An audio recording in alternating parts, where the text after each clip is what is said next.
이제 저희가 누가복음을 마치고 이제 요한복음 이제 1장 시작합니다. 요한복음은 우리가 사복음서라고 하죠. 공관복음이라고 합니다. 네 개의 똑같은 사건을 네 개의 관점에서 기록하고 있기 때문입니다. 어떤 성경에는 쓰여 있는 사건이 또 어떤 성경에는 등장하는 인물이 또 다른 성경에는 나와 있지 않은 경우가 있고 또 나와 있지 않은 사건들이 또 다른 성경에 기록되어지므로 서로를 보완하고 있죠. 특별히 이 사복음서는 각자 이렇게 나타내려고 하는 핵심 주제들이 다 다릅니다. 특별히 우리 요한복음은 인간의 몸으로 이 땅에 오신 하나님의 아들을 나타내고 있습니다. 그래서 오늘 1장에는 그 하나님의 아들이신 예수님이 어떤 분이신지를 소개하고 그분이 인간으로 태어나셨다는 거예요. 인간으로 이 땅에 오셨다는 것입니다. 인간의 똑같은 형상을 가지고 같은 성정을 가지고 우리와 똑같은 삶을 사셨다는 것을 요한복음이 기술하고 있습니다. 특별히 요한은 우리가 아는 바와 같이 아주 섬세한 사람이었습니다. 그래서 모든 것 하나를 그냥 흩어보는 게 없어요. 꼼꼼한 사람이고 정확한 사람이었습니다. 그래서 요한복음을 읽을 때 예수님이 정말로 우리와 똑같은 성정을 가지고 계시구나라는 것을, 그분이 하나님의 아들이시구나라는 것을 잘 느낄 수 있는 유익이 있습니다. 이제 우리 요한복음 여행을 출발할 때에 요한복음을 통해서 정말로 예수님이 인간의 몸으로 성육신이라고 하죠. 성육신, 거룩한 몸이 우리의 몸을 입었다라는 뜻입니다. 그런데 예수님은 또 완벽한 하나님이십니다. 이게 우리의 머리로는 담기가 참 어려운 일이에요. 그래서 열심히 믿어보다가 모르겠어 복잡해. 그리고 주저앉는 분들이 꽤 많이 계세요. 나 정도면 웬만한 말은 다 알아듣지. 내가 좀 감각이 있잖아. 난 좀 똑똑하거든. 나 옛날부터 똑똑하다는 말을 많이 들었어. 이런 분들이 말씀을 내 지혜를 가지고 막 읽다가 이게 앞뒤가 맞지를 않아 이러면서 이렇게 때려쳐버리는 경우가 많이 있습니다. 그런 분들에게 추천하는 것이 요한복음입니다. 왜냐하면 우리의 인간의 모습을 그대로 우리가 느낄 수 있도록 요한이 배려해 놓은 책이요, 그분이 하나님의 아들이심을 잘 드러내는 책이기 때문입니다. 그러므로 우리가 이 요한복음을 통하여서 완전한 하나님이시자 완전한 인간으로 이 땅에서 사역하신 구원의 역사를 우리가 함께 이루어가는 은혜가 있으시기를 축복합니다. 그럼 예수님이 어떤 분이실까? 예수님을 소개하고 예수님을 알고 싶어하는 분이 계시다면 요한복음을 펴십시오. 그리고 요한복음의 1장을 펼쳐서 1절부터 함께 읽으시면 되는 것입니다. 우리 1절 함께 읽어볼까요? 태초에 말씀이 계시니라. 이 말씀이 하나님과 함께 계셨으니 이 말씀은 하나님이시다. 아멘. 성경은 창세기를 믿는, 창조를 믿는 믿음이 있으면 다 된 거예요. 왜냐하면 창조는 우리의 상식에서 너무 떨어져 있기 때문이죠. 비행기를 타고 가면 미국이라는 나라가 나온다. 그런데 그 미국이라는 나라가 있다라는 것을 우리가 일단은 믿는 것입니다. 우리가 경험하지 못하는 것을 믿는 일이 참 많이 있어요. 그렇죠? 우리가 경험해보지 못했지만 우리가 굳게 믿는 일들이 있습니다. 그런데 예수님은 우리가 경험해보지 못했다라는 이유로 잘 믿어지지가 않는다는 거예요. 그런데 창조야말로 정말 우리가 경험할 수 없는 일 아닙니까? 창조는 없는 것을 있게 하신 것이기 때문에. 없는 것을 있게 하시는 분이 계시다. 그분이 하나님이시다. 그분이 나를 사랑하신다. 그분이 나와 함께 하신다. 이게 창조로부터 시작되어져서 구원의 완성까지 오는 거죠. 그렇기 때문에 창조를 믿지 못하는 사람은 구원의 확신으로 살아갈 수가 없는 것입니다. 그러므로 창조의 신앙은 중요해요. 그리고 십자가와 부활의 신앙, 이제 이 세 개가 삼위일체와 같이 온전한 틀이 되는 것입니다. 창조의 신앙이 있는 것이 믿음의 시작입니다. 그래서 태초에 말씀이 계시니라. 성경에 가장 먼저 있는 성경은 창세기요. 요한복음에 예수님을 소개할 때에 가장 먼저 나오는 장면은 태초에 말씀이 계셨다라는 것입니다. 태초에 말씀이 계셨습니다. 이 말씀이 하나님과 함께 계셨습니다. 그럼 이 말씀은 하나님은 아니시죠? 그럼 이 말씀이 누구일까요? 예수님이시죠. 자, 이제 말씀이 예수님이라는 것을 우리가 알게 되었습니다. 이 말씀은, 그런데 이 말씀은 곧 뭐라고요? 하나님이시라는 거예요. 여기서부터 이제 이 믿음이 작동해야 되는 거예요. 태초에 말씀이 계셨는데 이 말씀이 하나님과 함께 계셨대요. 그러니까 하나님은 아닌 거죠. 그런데 바로 이어서 뭐라고 얘기합니까? 이 말씀이 곧 하나님이시다라고 가르쳐주고 계신 거예요. 그러니까 하나님과 함께 계시지만 또 하나님이신 분이 누구셔요? 예수님이십니다. 그러므로 예수님은 하나님과 본체이십니다. 하나님이 이 땅에 인간의 몸으로 예수님으로 오신 것입니다. 그러면 하나님이 오신 겁니까? 아니요. 그분은 예수님이십니다. 이게 이제 삼위일체라고 그래요. 삼위일체. 이게 설명해가지고 되질 않고 설명하려 하던 사람들마다 다 이단에 빠지는 거예요. 주님을 오해하기 때문입니다. 우리의 사고방식이나 우리의 경험에 근거해서는 이걸 설명할 수도 없고 이해할 수도 없어요. 그런데 성경은 우리에게 그렇게 가르쳐 주시기 때문에 이 사실을 우리가 믿음으로 붙잡는 것입니다. 그가 누굽니까? 예수님이시죠. 자, 2절 말씀. 그가 태초에 하나님과 함께 계셨고, 하나님과 함께 계셨다라고 다시 가르쳐 주시는 거죠. 3절. 만물이 그로 말미암아 지음바 되었으니. 만물이 창조되어졌는데 누구에게 의해서, 누구를 통해서 지어졌다고요? 그로 말미암아 지음바 되었다 그랬습니다. 그럼 누가 창조한 거예요? 예수님이 창조하신 거예요. 하나님이 창조하셨는데 하나님이 곧 예수님이시고 예수님과 함께 계셨고 그 함께 계셨던 하나님이 곧 예수님이시다. 이렇게 밝히면서 만물은 그로 말미암아 지은 바 되었다. 예수님이 천지를 창조하셨다라고 가르쳐주고 계십니다. 지은 것이 하나도 그가 없이는 된 것이 없느니라. 예수님이 어떻게 창조하실 때 앞부분 초입에 조금 하시다가 나머지는 하나님이 완성하셨다. 뭐 이런 신학을 주장하는 신학자들도 있어요. 이 성경을 안 읽은 거예요. 성경에 기록되어 있지 않습니까? 지은 것이 하나도 그가 없이는 된 것이 없다. 예수님이 모든 천지 만물을 창조하신 것입니다. 왜 창조하셨을까요? 나를 사랑하셔서 나와 함께 하시려고. 자, 우리 오랜만에 손을 드셔서 우리 가슴에 손을 얹고 나를 사랑하셔서 나와 함께 하시려고 천지를 창조하셨습니다. 바다도 산들도 들꽃도 새들도 별들도 달도 해도 다 주님이 나를 위하여 나와 함께 하시려고 창조하신 것입니다. 내가 너 엄청 사랑한다. 여러분, 사랑하면 좋은 것 주고 싶지 않습니까? 사랑하면 좋은 것에 함께 가고 싶지 않습니까?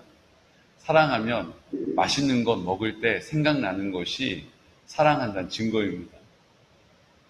제가 있어서 이 음식이 맛있다, 맛이 없다를 구분하는 판가름 짓는 기준이 있어요. 이걸 먹을 때 우리 가족이 딱 생각나면 이건 맛있는 음식이에요. 근데 이걸 먹는데 가족이 생각 안 나고 그냥 먹으면 그냥 맛있는 음식인 거예요. 근데 이걸 먹는데 가족이 딱 생각난다. 이거 언제 좀 데려와서 같이 먹으면 좋겠다. 이러면 그건 진짜 맛있는 음식이고 진짜 근사함이 있는 거예요. 할렐루야? 아멘. 이걸 이해하는 분이라면 주님이 왜 천지를 창조하셨는지 조금은 헤아릴 수 있는 것입니다. 4절 말씀을 보니까 그 예수님을 소개합니다. 그 안에 생명이 있었으니. 주님이 생명이신 거예요. 이제는 내 생명으로 사는 것이 아니라 부활하신 예수님께서 내 마음에 오셔서 나의 뭐가 되시는 거예요? 생명이 되시는 것입니다. 그 안에 생명이 있었으니 이 생명은 사람들의 빛이다. 이제 예수님께서 내 마음 가운데 나와 함께 하셔서 나의 생명이 되시면 이제 예수님이 내 안에 계심을 그 빛으로 사람들이 보게 될 것이라는 것입니다. 그 빛을 등경 아래에 두는 사람이 없고 말 아래에 두는 사람이 없고 불 꺼지지 않도록 감싸 놓는 곳에 두는 사람이 어디 있어요? 꺼내서 그 등불을 사용하기 위해서 불을 보관하는 것입니다. 그 빛이 산 아래에 있는 마을이 숨겨지지 않을 것이라는 거예요. 그 빛 때문에 저기 빛이 있네? 야, 저기 사람들이 살고 있네? 야, 다행이다. 나 길이를 잃어버려서 큰일 난 줄 알았는데 저 마을에 가면 이제 먹을 것도 먹을 수 있고 쉴 수도 있겠다. 빛이 바로 우리의 사명이라는 것이죠. 주님이 내 생명이 되시면 우리는 이제 빛으로 살게 되는 것입니다. 거기 있었어? 교회 다녔어? 집사님이야? 그럴 리가. 이게 지금 안 돼요. 안 돼. 제가 항상 강조하지 않습니까? 그럴 리가라면 이게 참 고민해 봐야 될 일이에요. 교회 다녔어? 그럴 리가. 집사님이야? 그럴 리가. 목사님이세요? 아이고, 그럴 리가. 그분이 목사야? 에이, 말도 안 돼. 뭐 잘못 알았겠지. 이게 안 된다는 거예요. 그분이 목사님이래. 어쩐지. 그분이 집사님이래. 어쩐지. 달라. 다르더라고. 어쩐지. 우리 모든 공동체 지체들이 어쩐지. 그래서 그랬구나. 아이고, 그래서 그랬구나. 교회를 다니고 예수를 믿는구나, 저분이. 아이고, 그랬구나. 저는 이 고백이 우리 모든 지체들의 삶에 증거되시기를 예수 그리스도의 이름으로 축복합니다. 아멘. 빛이 어둠에 비침에 어둠이 깨닫지 못하더라. 우리가 그렇게 살아가도 세상이 우리를 알아주지 않을 때가 있어요. 그래도 관계없습니다. 왜냐하면 하나님께로부터 보내심을 받은 사람이 있으니 그의 이름은 요한이라. 요한도 그랬거든요. 그가 증언하러 왔으니 곧 빛에 대하여 증언하고 모든 사람이 자기로 말미암아 믿게 하려 함이라. 그는 이 빛이 아니요 이 빛에 대하여 증언하러 온 자라. 참빛 곧 세상에 와서 각 사람에게 비추는 빛이 있었나니 그가 세상에 계셨으며 세상은 그로 말미암아 지은 바 되었으되 세상이 그를 알지 못하였고, 이 예수님이 내 안에 계셨어도 나를 통하여 빛으로 드러내시려고 할 때 그 일을 방해하는 악한 어둠의 세력 영들이 있다는 것입니다. 그래서 세상이 그것을 알지 못하도록 자꾸 나는 내가 주인 되어서 내가 내 뜻대로 살아가고 내가 판단하고 결정하고 내가 내 삶의 주인처럼 행세하면서 사는 것이죠. 이 삶을 돌이켜서 회개하면 다시 주님의 빛으로 살게 되고 생명을 경험하게 되는 것입니다. 아멘. 자기 땅에 오매 자기 백성이 영접하지 아니하였으나 우리 12절 말씀 함께 선포하겠습니다. 영접하는 자, 곧 그 이름을 믿는 자들에게는 하나님의 자녀가 되는 권세를 주셨으니. 아멘. 영접하는 자, 이제 주님이 내 마음 가운데 나와 함께 하심을 믿고 인정하고 선포하는 자, 그 이름을 믿는 자, 예수님이 이제 내 마음 가운데 나와 함께 하신다. 그분이 날 사랑하신다. 그분이 나의 생명이 되셨다. 이제 그 사랑을 내 마음에 채우신 것처럼 나를 통해 그 사랑이 흘러가는 통로로 나를 부르셨다. 그 하나님의 사랑이 흘러가는 곳이 그 통로가 교회요. 그 하나님의 사랑이 흘러가는 통로가 가정이다. 그러므로 하나님께서 이 마지막 때에 공동체를 세워가는 첫 번째 걸음은 가정과 교회를 믿음으로 세워서 보게 하시고 듣게 하시고 느끼어 깨닫게 하시는 은혜를 나타내시는 도구로 사용하시는 줄로 믿으시기 바랍니다. 아멘. 가정이 지금 평안하기가 참 어려워요. 우리 가정이 왜 이렇게 문제가 많을까? 왜 다른 집들은 다 화목하게 사는 것 같은데 왜 우리 집은 그럴까? 여러분 걱정하지 마세요. 그 집을 들여다보면 우리 집하고 별로 다를 것이 없어요.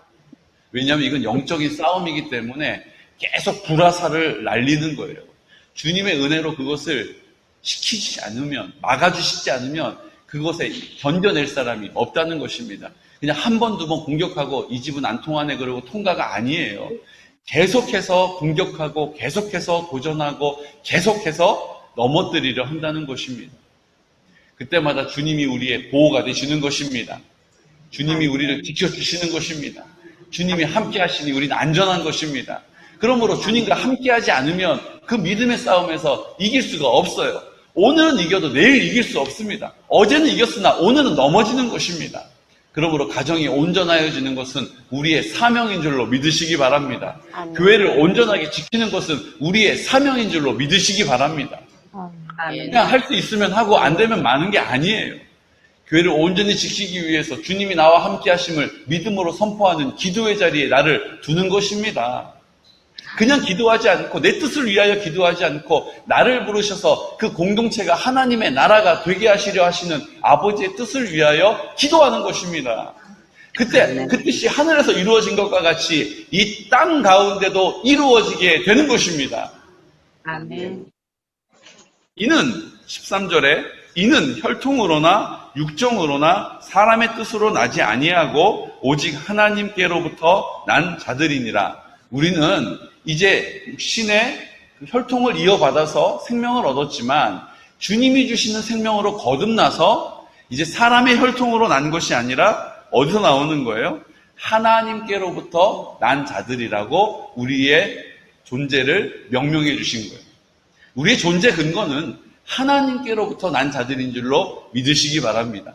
내가 뭐 좀 잘하면 하나님의 사람인 것 같고 내가 좀 신앙생활 못하고 내가 좀 이런저런 일들로 넘어지고 내가 거짓말 가운데 치우치고 욕심에 치우치고 뭐 이렇게 되면 내가 나를 봤을 때 마땅치가 않아요. 그러면 나는 마치 나는 마귀의 자식 같아. 내가 하는 일이 왜 이랬지? 후회하면서 내 스스로의 존재를 의심하게 되는 거죠. 주님께서 우리를 너는 내 아들이다. 내가 너를 낳았다라고 말씀하시기를 즐겨하십니다. 너는 내 아들이라 내가 너를 낳았다라고 말씀하시는 것을 즐겨하신다고요. 그러니까 찬양도 있는 거예요. 너는 내 아들이라 오늘날 내가 너를 낳았도다. 아멘. 아멘. 말씀이 육신이 되어 우리 가운데 거하심에 우리가 그의 영광을 보니 아버지의 독생자의 영광이요 은혜와 진리가 충만하더라. 아멘. 주님께서 내 마음 가운데 나와 함께 하신다. 그리고 그 영광을 나타내심으로 우리 지체들이 하나님의 사랑을 보고 듣고 느끼게 하시고 하나님의 구원을 경험하게 하신다라는 근거는 여기에서 나온 것입니다. 제가 말씀을 읽다가 말씀이 육신이 되어 우리 가운데 거하시는 것. 이게 무슨 의미냐면 내 마음 가운데 나와 함께 하실 때 이제 내가 사는 것, 내 육신으로 사는 것 같지만 이제 주님이 나로 사시는 거예요.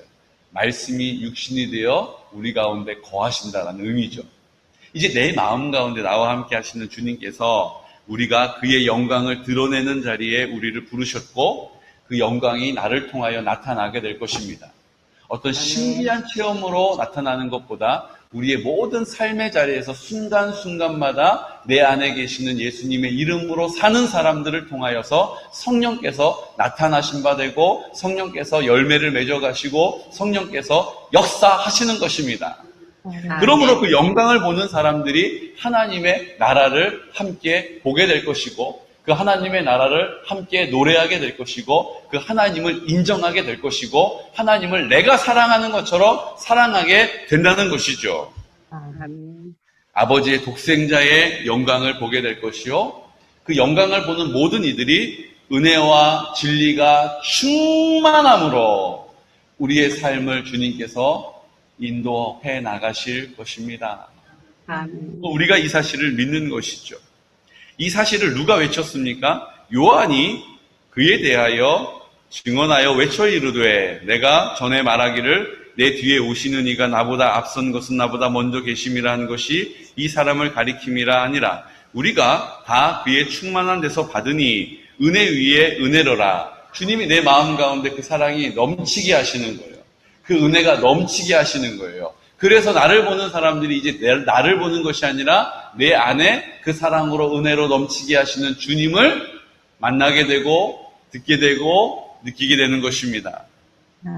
율법은 모세로 말미암아 주어진 것이요 은혜와 진리는 예수 그리스도로 말미암아 온 것이라. 본래 하나님을 본 사람이 없으되 아버지 품속에 있는 독생하신 하나님이 나타내셨느니라. 이제 하나님과 함께 하시는, 하나님과 같은 분이신 예수님께서 이제 내 마음 가운데 계셔서 나를 통하여 나타내신다는 것입니다. 이런 놀라운 은혜를 우리에게 주신 거예요. 나 같은 사람, 나같이 속 좁은 사람, 나같이 악한 것을 숨겨두고 있는 사람, 꾹꾹 내 의지를 가지고 내 인생을 이끌어가는 나를 주님이 먼저 넌 내 아들이라 우리를 인정해 주셔서 부르셨습니다. 그리고 이제 우리를 통해서 그 하나님의 뜻을 나타내시는 데에 우리를 부르신 것입니다. 내가 나를 보지 않고 그 주님을 바라보면서 그 창조의 능력으로 나와 함께 하시고 나의 생명이 되시고 빛으로 나를 이끌어 가시는 주님의 손에 굳게 붙잡히시는 은혜가 있으시기를 축복합니다. 오늘 하루도 그 주님과 함께 동행함으로 주의 뜻을 온전히 나타내는 데에 주님 앞에 부름받은 증인과 같은 삶을 살아가시기를, 우리가 가족 공동체임을 다시 한번 확인하며 살아가시는 은혜가 있으시기를 예수 그리스도의 이름으로 축복합니다. 아멘. 그냥 다 같이 기도드릴 때 주님, 우리는 자꾸 주님이 내 마음 가운데 오셨고 그분은 창조의 하나님이십니다. 그분은 내 마음 가운데 오셔서 영접하는 자, 곧 그 이름을 믿는 자들에게 하나님의 자녀가 되는 권세를 주셨다라고 약속해 주셨습니다. 이제 내가 육으로 이 땅에 태어난 육체를 가지고 있지만 주님을 영접한 이후에 하나님의 자녀의 권세를 가지고 살게 하심을 믿습니다. 이제 입을 열어 선포하면 왕의 권세로 주님께서 들으십니다. 그 왕의 권세를 이 땅 가운데 이루어 주십니다. 우리가 그 놀라운 신비를 우리의 삶 가운데 경험하며 살게 하여 주시고, 그 신비가 우리에게 허락하신 가정 안에서, 교회 안에서, 우리에게 허락하신 지역 안에서, 나라와 민족 안에서 열매 맺게 하여 주옵소서. 성령님 도와 주시옵소서. 우리 성결한 다음 세대를 세우게 하여 주시고, 우리가 주님 앞에 성결한 세대로 세워지게 하시며, 우리에게 허락하신 모든 공동체를 위하여 기도할 때에 하나님의 자녀의 권세가 응답되어지게 하여 주옵소서. 주님, 실버처치를 통하여서 우리가 주님 앞에 복음을 전하려고 하는 주님의 사랑을 그곳 가운데 나타내려고 하는 어르신들, 주님, 우리가 중보하면서 그 영혼들을 위하여 기도하게 하심을 감사합니다. 연로하신 어르신들과 환우들을 위하여 기도하게 하심도 감사합니다. 하나님의 사랑과 능력이 나타나게 하여 주시는 증거가 우리 모두에게 있게 하여 주옵소서. 주님, 우리 이제 온라인으로 예배 드릴 수 없는 또 형편에 있는 여러 성도님들이 계십니다. 하지만 주님, 성령께서 그 마음을 뜨겁게 하여 주심으로 그 마음이 뜨겁지 아니하더냐라고 고백할 수 있는 은혜를 베풀어 주셔서 주님께서 강건하게 붙잡아 주시고 하나님의 장중에 품어 주시옵소서라고 이 시간 나사렛 예수 그리스도 이름으로 선포하면서 기도드리겠습니다. 주여, 주여, 주여.